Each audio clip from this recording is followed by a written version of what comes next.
ಸಂಘಟನೆ ಇದು.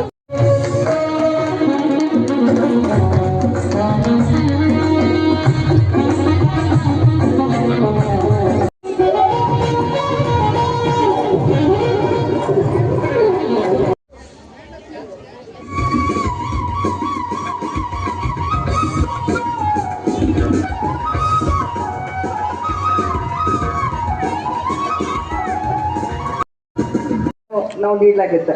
ಅದರೊಳಗೆ ವಿಶೇಷವಾಗಿ ಮಹಿಳೆಯರು ನಾವು ಹಾಕಿಕೊಳ್ಳುವಂಥ ಒಂದು ಬಳೆಗಳಿಂದ, ಹಚ್ಚುವಂಥ ಕುಂಕುಮದಿಂದ, ಅಥವಾ ನಾವು ಹಾಕಿಕೊಳ್ಳುವಂಥ ಒಂದು ಆಭರಣಗಳಿಂದ ಒಂದು ವಿಶೇಷವಾದಂಥ ವ್ಯಕ್ತಿತ್ವ ಅಥವಾ ವಿಶೇಷವಾದಂಥ ದೈಹಿಕವಾಗಿ ನಮ್ಮಲ್ಲಿ ಬದಲಾವಣೆಗಳನ್ನು ಕಾಣ್ತಾ ಇದ್ವಿ ಅಂತ.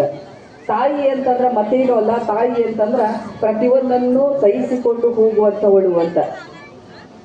ಆದರೆ ಇಲ್ಲಿ ಲಕ್ಷ್ಮೀ ತಾಯಿ ಅಂತಂದ್ರೆ ನಾವು ಕೇವಲ ಸಹಿಸಿಕೊಂಡು ಹೋಗುವುದು ಅಷ್ಟೇ ಅವಳ ಗುಣ ಅಲ್ಲ, ಪ್ರಕೃತಿಯ ಮಧ್ಯೆ ಇದ್ದುಕೊಂಡು ಪ್ರಕೃತಿಯಲ್ಲಿರ್ತಕ್ಕಂಥ ಸನ್ನಿವೇಶಗಳಲ್ಲಿ ತನ್ನನ್ನು ತಾನು ಹೊಂದಿಕೊಳ್ಳುವಂಥವಳು ಅಂತ ಹೇಳ್ತೀವಿ ನಾವು. ಸಹನಾ ಮೂರ್ತಿ ಅಂತ ಹೇಳ್ತೀವಿ. ಅದಕ್ಕೆ ಹೇಳ್ತೀವಿ ನಾವು ಮುದಿದರೆ ಮಾರಿ, ಅಥವಾ ನಾವು ಹೇಳ್ತೀವಲ್ಲ ಒಂದೊಂದು ಅಂಶಗಳನ್ನು ಹೇಳ್ತೀವಿ. ಒಂದು, ನಮ್ಮ ಸಂಸ್ಕೃತಿ ಬಗ್ಗೆ ಅಥವಾ ನಮ್ಮ ವಿಚಾರಧಾರೆಗಳ ಬಗ್ಗೆ ಪಠ್ಯಪುಸ್ತಕದಲ್ಲಿ ಬಹಳಷ್ಟು ವಿಷಯ ವಸ್ತುಗಳನ್ನು ಸ್ವಲ್ಪ ಅವಹೇಳನಕಾರಿಯಾಗಿ ಮಾಡ್ಯಾರ. ಅದನ್ನು ನಾವು ಇವತ್ತಿನ ದಿನ ತಮ್ಮ ಮುಂದೆ ಒಂದೆರಡು ಮಾತುಗಳಲ್ಲಿ ನಾನು ಹೇಳಕ್ಕೆ ಇಷ್ಟಪಡ್ತೀನಿ ಅಂತ.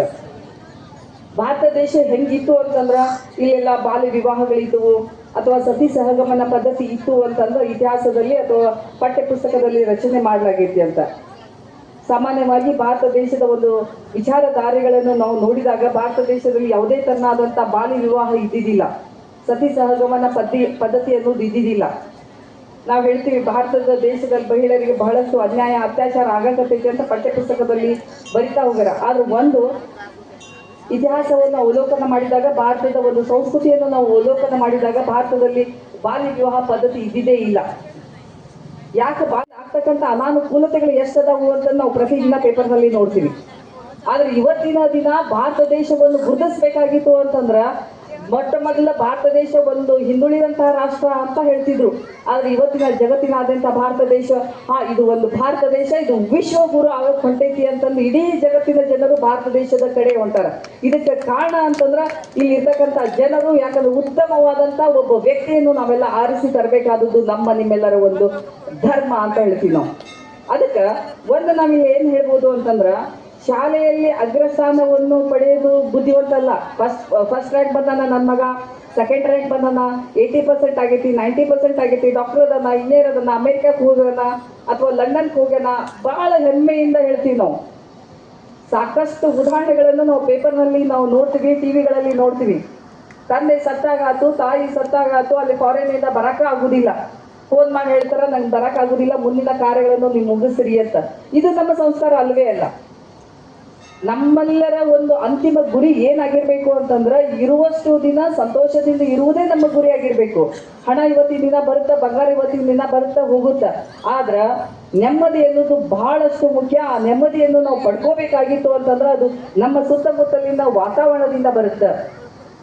ಯಾಕಂತಂದ್ರ ಡಾಕ್ಟರ್ ಆಗಿ ಕೋಟಿ ಗಂಟ್ಲೆ ಗಳಿಸ್ಬೋದು, ಆದ್ರೆ ನಮ್ಮ ಕಷ್ಟದ ಸಮಯದಲ್ಲಿ ನಮ್ಮವರೇ ನಮ್ಮ ಹತ್ರ ಇಲ್ಲ ಅಂತಂದ್ರ ಆ ವಿದ್ಯೆಯನ್ನು ತೆಗೆದುಕೊಂಡು ಏನ್ ಮಾಡುದು ಅಂತ. ಮೊನ್ನೆ ದಿನ ಒಂದ್ ಕಡೆ ಒಂದು ಪೇಪರ್ದಲ್ಲಿ ಬಂದಿತ್ತು, 400 ಪುಸ್ತಕಗಳನ್ನು ಬರೆದಂತ ವ್ಯಕ್ತಿ, 800 ಕೋಟಿಯನ್ನು ಹೊಂದಿದಂತ ವ್ಯಕ್ತಿ, ಒಬ್ಬ ಮಗಳು ವಕೀಲ, ಇನ್ನೊಬ್ಬ ಮಗ ಬಿಸ್ನೆಸ್ ಮನ್. ಇಷ್ಟು ಹಣ ಇದ್ರೂ ಸಹ ತಂದೆ ವೃದ್ಧಾಶ್ರಮದಲ್ಲಿ ಇದ್ದು ಆ ಮರಣ ಹೊಂದಿದಂತ ಸಮಯದಲ್ಲಿ ಅಂತಿಮ ಸಂಸ್ಕಾರಕ್ಕೆ ಬರಲಿಲ್ಲ. ಇದು ನಮ್ಮಲ್ಲಿ ಇರ್ತಕ್ಕಂಥ ಒಂದು ನ್ಯೂನತೆ. ಇದನ್ನು ನಾವೆಲ್ಲ ಹೋಗ್ಲಾಡಿಸ್ಬೇಕಾದದ್ದು ಅಂತ. ಯಾಕಂದ್ರೆ ಒಂದು ಸಣ್ಣದಾದಂಥ ಒಂದು ಅಂಶ ಹೇಳ್ಬೋದು. ಒಬ್ಬ ವ್ಯಕ್ತಿ ಒಂದು ಗಿಳಿ ಸಾಕಿದ, ಅದು ಸ್ವಲ್ಪ ದಿನ ಆ ಗಿಳಿ ಹೊರಟು ಹೋಗ್ಬಿಡ್ತು. ತದನಂತರ ಒಂದು ಅಳಿಲು ತಗೊಂಬಂದು ಸಾಕಿದ, ಅದು ಹೋಯಿತು. ಇವು ಎರಡೂ ಬರ್ಬೇಕಾದ್ರೆ ಏನ್ ಮಾಡಿದ ಅಂತಂದ್ರೆ, ಒಂದು ಸುಂದರವಾದ ಈ ಕಾರ್ಯಕ್ರಮದಲ್ಲಿ ಬಹಳಷ್ಟು ಪ್ರತಿಭಾವಂತ ಅತಿಥಿಗಳನ್ನು ಸಹ ಇಲ್ಲಿ ಕರ್ಸ್ಯಾರ. ಅದೇ ತರನಾಗಿ ಸಾಕಷ್ಟು ವೈದ್ಯಕೀಯ ಸೌಲಭ್ಯಗಳದಾವು ಮತ್ತು ರಕ್ತದಾನದ ಒಂದು ಸೌಲಭ್ಯನೂ ಸಹ ಇಲ್ಲಿ ಮಾಡ್ಯಾರ. ಸಾಮಾನ್ಯವಾಗಿ ರಕ್ತದಾನ ಅನ್ನೋದು ಬಹಳಷ್ಟು ಪವಿತ್ರವಾದಂತಹ ಒಂದು ದಾನ ಅಂತ ಹೇಳ್ಬೋದು. ಆ ಅವಶ್ಯಕತೆ ಬಹಳಷ್ಟು ಜನರಿಗೆ ಇದೆ. ಆ ಒಂದು ಕಾರ್ಯಕ್ರಮವೂ ಸಹ ಈ ಒಂದು ಪೆಂಡಾಲ್ದಲ್ಲಿ ಮಾಡ್ಯಾರ. ಅದು ಬಹಳ ಸಂತೋಷಕರವಾದಂತ ಸಂಗತಿ ಅಂತ ಹೇಳ್ಬೋದು. ಅಂದ್ರ ಸಮಾಜ ಬದುಕಬೇಕಾಗಿತ್ತು, ಸಮಾಜ ನಡಿಬೇಕಾಗಿತ್ತು ಅಂತಂದ್ರ ಪ್ರತಿಯೊಬ್ಬರ ಕಾರ್ಯ ಕರ್ತವ್ಯಗಳು ಏನಾಗೈತಿ ಅಂತಂದ್ರ ಬಹಳಷ್ಟು ಇದಾವು ಅಂತ. ಯಾಕಂದ್ರೆ ಒಂದ್ ಕಡೆ ಒಂದು ಉತ್ತರ ಪ್ರದೇಶದಲ್ಲಿ ಒಂದು ಗ್ರಾಮ ಬರ್ತೈತಿ. ಆ ಗ್ರಾಮದಲ್ಲಿ ಕೇವಲ 75 ಕುಟುಂಬಗಳದಾವು. 75 ಕುಟುಂಬಗಳಲ್ಲಿ 47 ಕುಟುಂಬಗಳಲ್ಲಿ IAS ಅಧಿಕಾರಿಗಳಾಗ್ಯಾರ. IAS ಅಧಿಕಾರಿಗಳು ಯಾಕಂತ ಕೇಳಿದಾಗ ಅಲ್ಲಿ ಇರ್ತಕ್ಕಂತ ಕುಟುಂಬಗಳಲ್ಲಿ ಯಾವುದೇ ತರನಾದಂತಹ ಟಿವಿ ಮಾಧ್ಯಮಗಳು ಇಲ್ಲವೇ ಇಲ್ಲ, ಮೊಬೈಲ್ ವ್ಯವಸ್ಥೆ ಇಲ್ಲ. ವೇದಿಕೆ ಮೇಲೆ ಉಪಸ್ಥಿತರ ಎಲ್ಲ ನನ್ನ ಗೆಳತಿಯರಿಗೂ ಮುಂದೆ ಇರುವ ನನ್ನ ಹೃದಯಪೂರ್ವಕ ನಮಸ್ಕಾರಗಳನ್ನು ಸಲ್ಲಿಸುತ್ತೇನೆ. ಲಕ್ಷ್ಮೀ ದೇವಸ್ಥಾನದ ಎಲ್ಲ ಅಭಿವೃದ್ಧಿ ಕಾರ್ಯಗಳು ಹೀಗೆ ಸುಶಿಕ್ಷಿತವಾಗಿ ನೆರವೇರಲಿ ಎಂದು ಆ ಲಕ್ಷ್ಮೀ ದೇವಿಯಲ್ಲಿ ಪ್ರಾರ್ಥಿಸಿ, ಈ ನಮ್ಮ ಸಂಸ್ಕಾರ ಸಂಸ್ಕೃತಿಯ ಬಗ್ಗೆ ಇಷ್ಟೊಂದು ಮಾಹಿತಿಯನ್ನು ನೀಡಿದ ಈ ಡಾಕ್ಟರ್ ಮೇಡಮ್ ಅವರಿಗೂ ನನ್ನ ಅಭಿನಂದನೆ.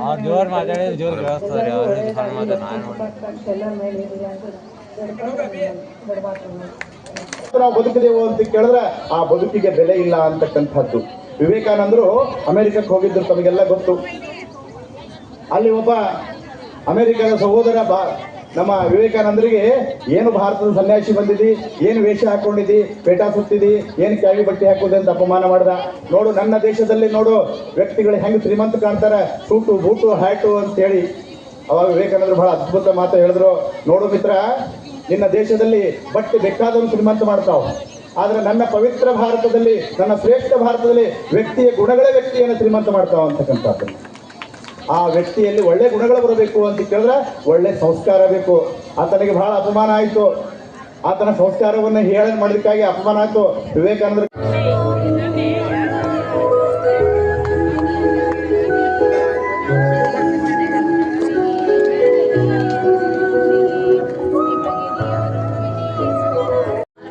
ಎಲ್ಲ ಸಹೋದರಿಯರಲ್ಲಿ ಕೇಳಿಕೊಳ್ಳುವುದೇನೆಂದರೆ,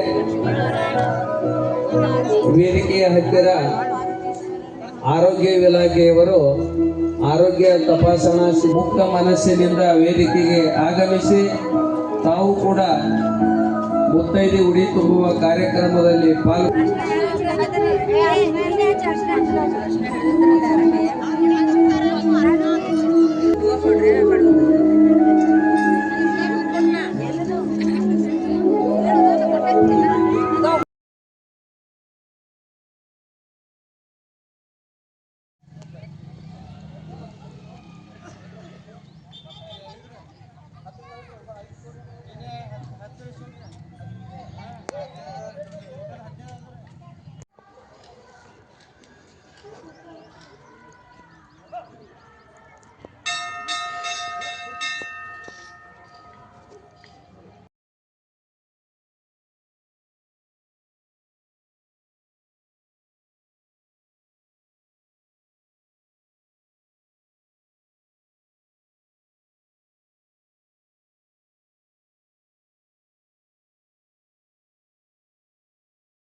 ಕಾರ್ಯಕ್ರಮ ನೆರವೇರ್ತಾ ಇದೆ. ಈ ಒಂದು ಸಮಾಜದಲ್ಲಿ ಅಂಜಿಕಾನೆಯ ಸಹೋದರರಾದ ಸುರೇಶ್ ಅಂಜಿಕಾನೆ, ರಮೇಶ್ ಅಂಜಿಕಾನೆ ಹಾಗೂ ಸಿದ್ದರಾಮ್ ಅಂಜಿಕಾನೆ ಇವರು ವೇದಿಕೆಗೆ ಆಗಮಿಸಬೇಕು. ತಮ್ಮ ಸಮಾಜದ ಎಲ್ಲ ಪ್ರಮುಖರನ್ನು ಸನ್ಮಾನಿಸಬೇಕೆಂದು ಅವರಲ್ಲಿ ಕೇಳಿಕೊಳ್ಳುತ್ತೇವೆ.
ಸನ್ಮಾನ ಕಾರ್ಯಕ್ರಮವನ್ನ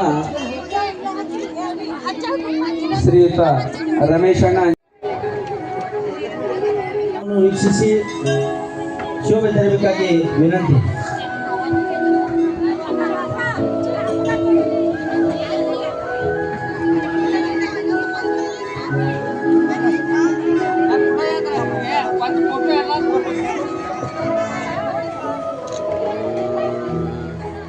ಬೇಕಾಗಿ ವಿನಂತಿ. ಅದೇ ರೀತಿಯಾಗಿ ಅನ್ನಪ್ರಸಾದ ಕೂಡ ಪ್ರಾರಂಭವಾಗಿದೆ. ಸದ್ಭಕ್ತರು ಉಡಿ ತುಂಬಿಸಿಕೊಂಡು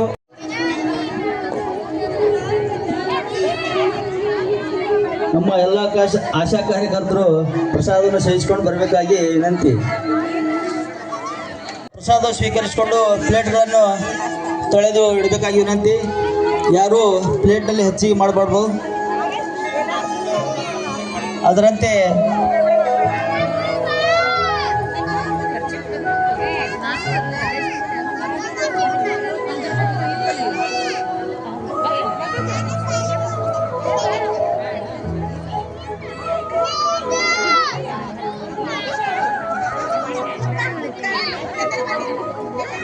ದೇವಿಯ ಆಶೀರ್ವಾದವನ್ನು ಪಡೆದುಕೊಳ್ಳಬೇಕೆಂದು ತಮ್ಮಲ್ಲಿ ವಿನಂತಿಪೂರ್ವಕವಾಗಿ ಕೇಳಿಕೊಳ್ಳುತ್ತೇವೆ. ಈ ಒಂದು ಕಾರ್ಯಕ್ರಮದಲ್ಲಿ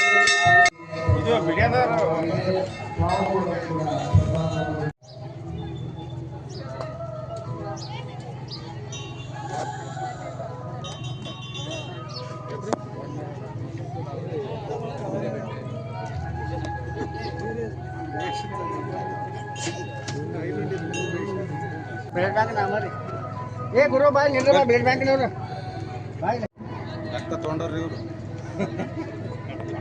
ರಕ್ತ ಕೊಟ್ಟಾರ